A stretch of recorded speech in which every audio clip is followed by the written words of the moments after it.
let's move on to our before we talk about the Superman topics. I think we should honor Henry Cavill Superman in this moment. Don't you agree? Yes, 12 years. 12 years. I think so. Katie, What that you got, smile, you're Phil? like when I saw that smile, I was like, okay, perfect. All right, let's go. Let's What talk you about got, this. Phil?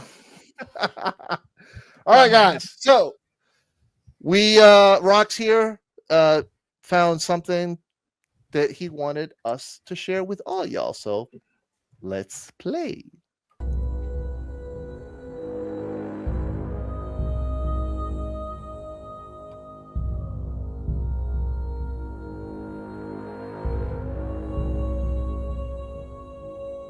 Be an outcast, a freak, a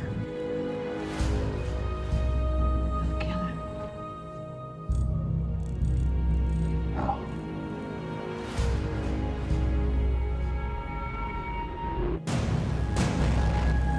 You'll be a god to them.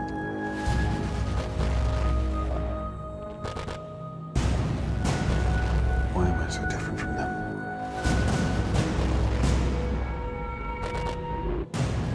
That's so much younger and brighter than Krypton's was.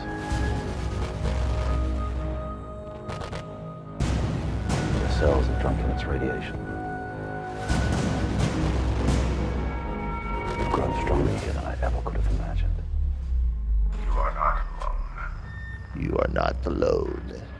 You are not alone. You are not alone.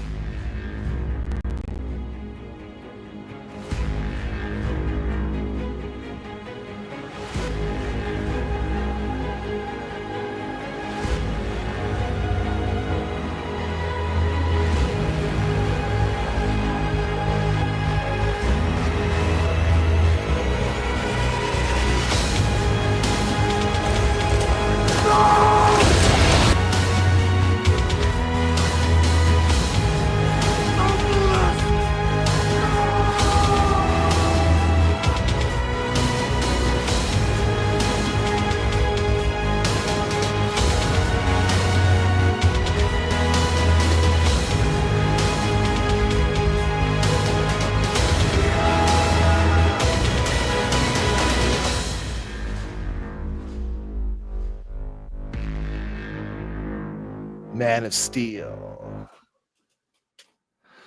12 years, ladies and gentlemen. 12 fucking years since Zack Snyder made history and gave us the best live action modern day Superman interpretation.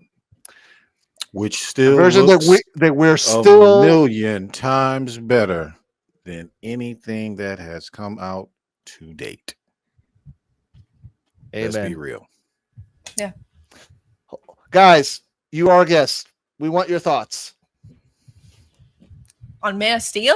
Mm-hmm. Henry Cavill's the goated Superman. Like we watched Man of Steel what, a couple weeks ago? Yeah, we were on a panel debating it, and I think every year more people appreciate how good of a film it is.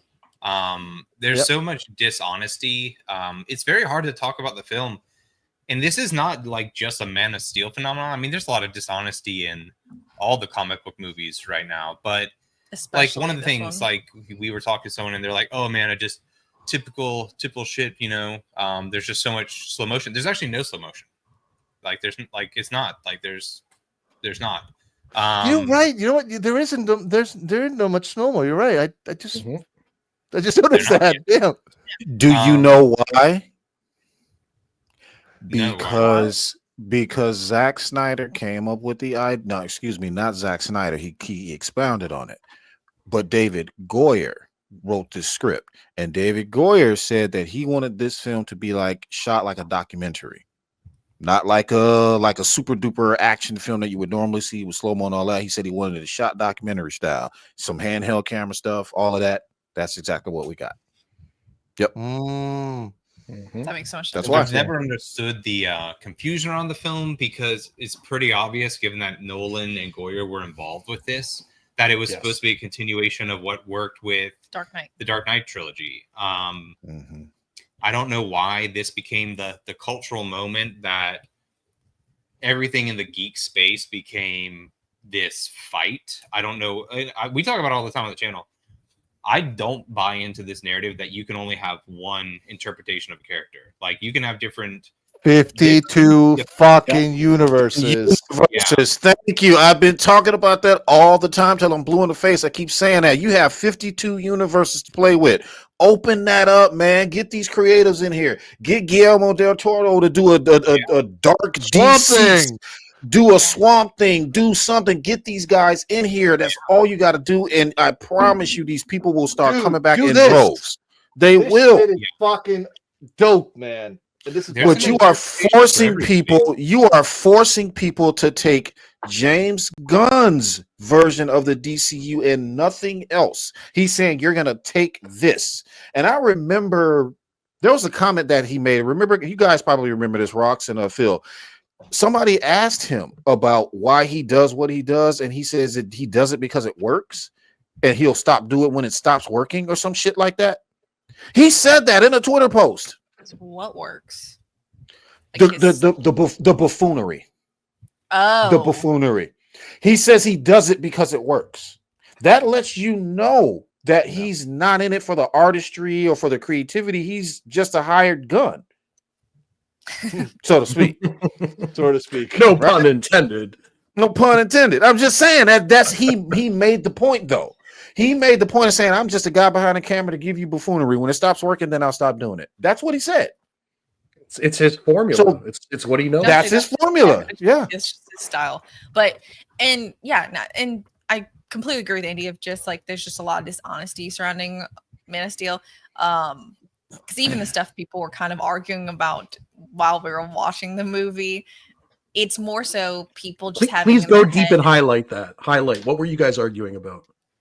Everything. It was hilarious. So I feel like the opening scene, no one argues about the opening scene. Amazing. The whole Yeah. scene on Krypton was phenomenal. We had never seen something like that before. Exactly. So in a I feel like Superman that's film. like probably the thing that's the least or if never argued about. It's more so people are just upset about in their head the things they would have done differently. And I think that's a stupid argument. Mistaking preference with opinion. Yeah. There is a difference, by the way. You can have an opinion, but if your opinion is just, I would have done it differently, well, that's not really film criticism. And you'll often hear people say things like, well, it doesn't make sense. And I mean, I would argue there's nothing in the film that doesn't make sense. Like that's against like a sloppy criticism. We're talking about a man in a cape who's flying in the sky. None of it makes sense. Yeah. It's superhero movies, guys. Well, and Right. I think This is there's- called This is called interpretation. When people go to art galleries, what do? You got two people watching the same painting or looking at the same painting or whatever. One of them might have a different opinion than the other one. One of them is going to see something differently in that painting than you will. But both of them, for some reason, has elements about that painting that they like. So they don't really dislike it. It's just like, I don't like this particular thing. I don't like that particular, but they're both drawn to it. They're both in the gallery and they're into the art. And that's why they are there to give their honest opinions about what they see. And that's the problem. They're not doing that. Zack Snyder is a hack. Well, can you expound on that, please? Can you give me an example of what that means? He puts too much slow-mo in his movies. Huh? Like, well, Man of Steel doesn't have slow-mo, but like what? Right. So, like, what? there's just silly things that like I feel like people kind of lean back on to be like their criticism of the movie is not honest. And then I feel like a lot of the stuff which is, by the way, just a caveat, which is a shame because I have no problem if people have legitimate things that they don't like about the film. I like hearing other people's opinions, but we've been told for over a decade there's a right and wrong way to enjoy Superman. And I've liked, from Dean Cain to Smallville to like Christopher Reeve, I like the character of Superman. I like Superman Returns for what it is.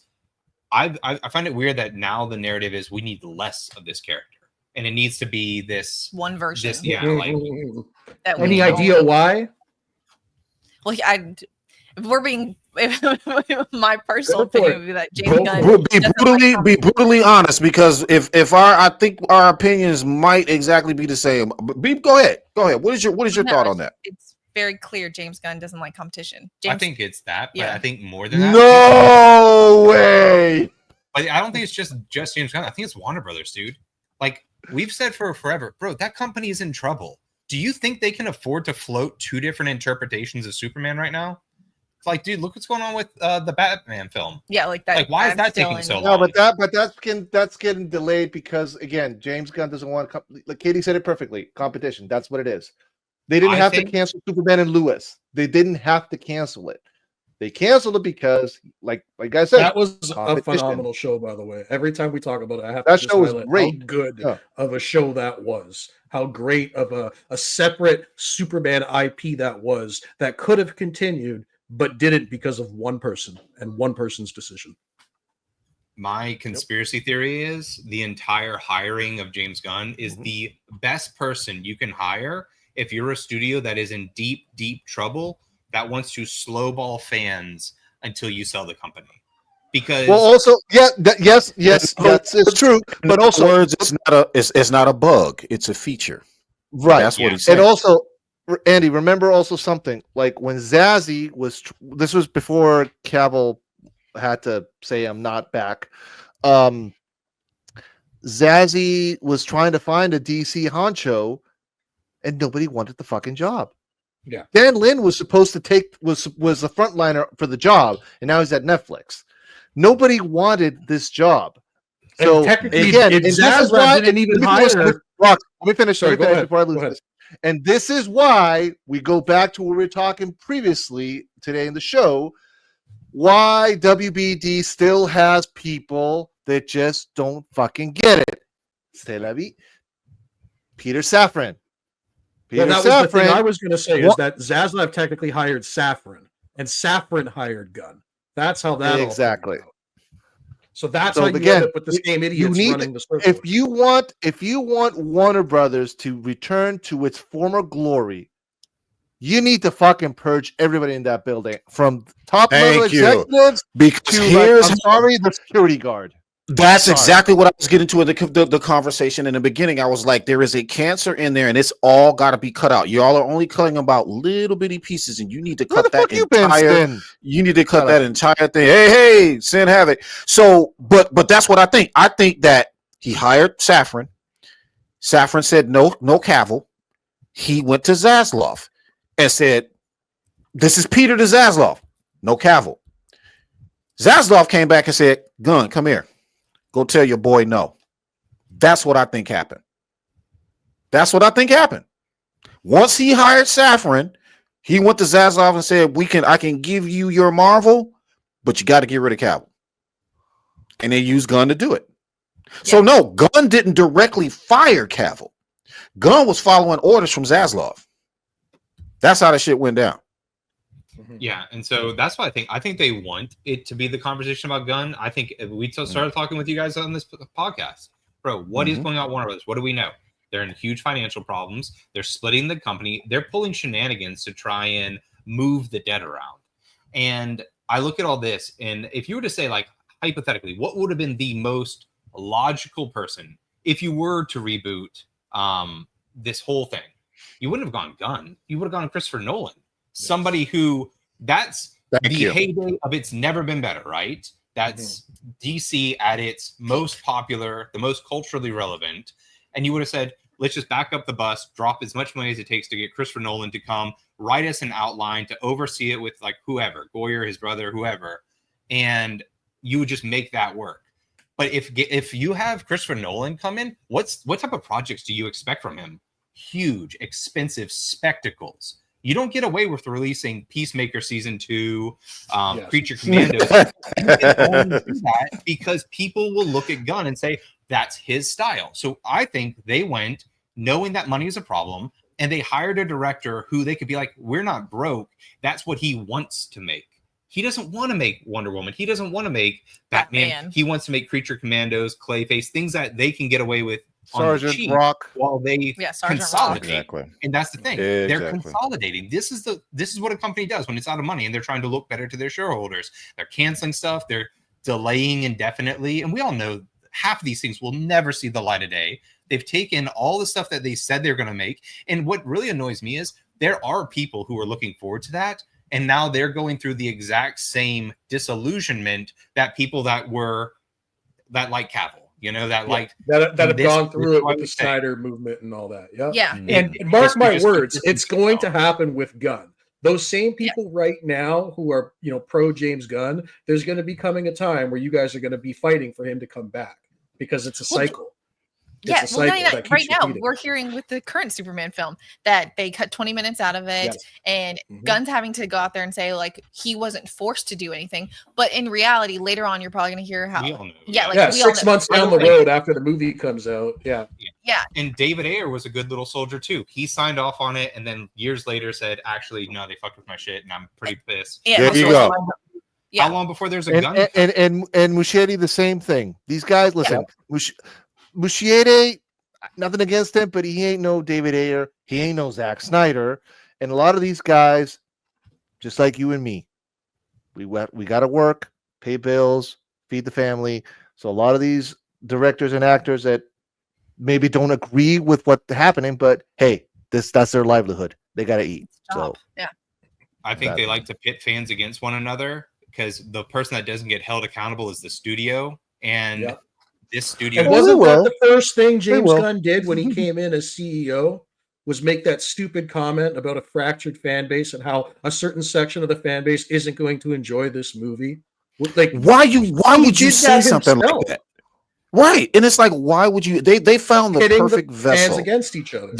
They found the perfect vessel in James Gunn because he likes to run his mouth. You know he's going to. He's got a huge ego. He's gonna talk shit online. And they found the perfect vessel. Yeah, I'm like, dude. I'm like, you are both a creative and a CEO at the same time. How in the fuck do you find time to hash it out with somebody online all the time? Yeah. How in the fuck do you He's do got that, bro? He's got the AI doing his work, bro. I'm telling you. Well, and how advantageous is it for them that his stance was everything goes through me? Like I have to. So now you've got this delay mechanism because again, you don't have there's just no chance that you're going to be like out the gate swinging 3-year plan. We want Superman, Wonder Woman, Batman, Supergirl. That's well over like over $1 billion just in production cost alone. You don't have to front that because they can slowball it, and it's about the script has to be just right. And you've got one guy taking over. He's going to be directing here and there. Again, it's such a beautiful narrative for why it's going to be slow, why they're not going to hit the gates running. I think it's all manufactured. Yeah. Speaking of which, let's roll right on into it. Hold on. Before that, we got to show this. I got to show this. Man. Oh, wait. Nope. Hold on. Hurry up, man. Henry Cavill. Look how he looks. He looks like he's got that. He's got the red carpet. Yep.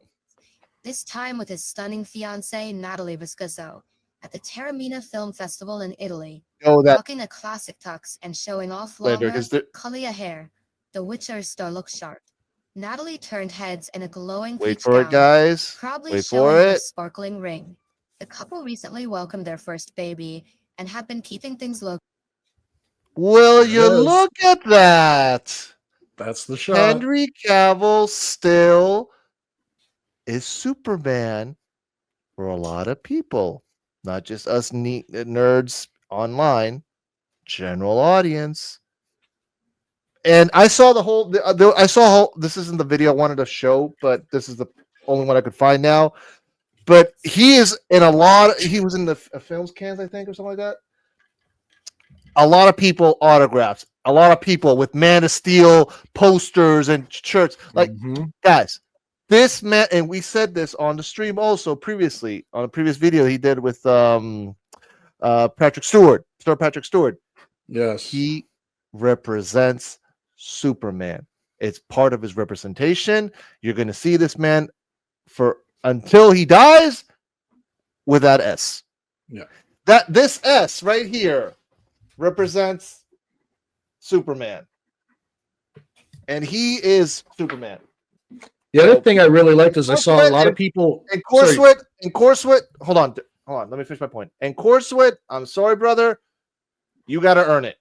And up to this point, to me at least, in my opinion, no sir. I was seeing a lot of people But online. now- Go ahead. I was seeing a lot of people online. They were focusing on the long hair and highlighting how it really does look like Superman after his death and return, when he came back with the long hair. It's like at the perfect length. You know what I mean? So yeah, interesting. Interesting. Yeah. Speaking of which,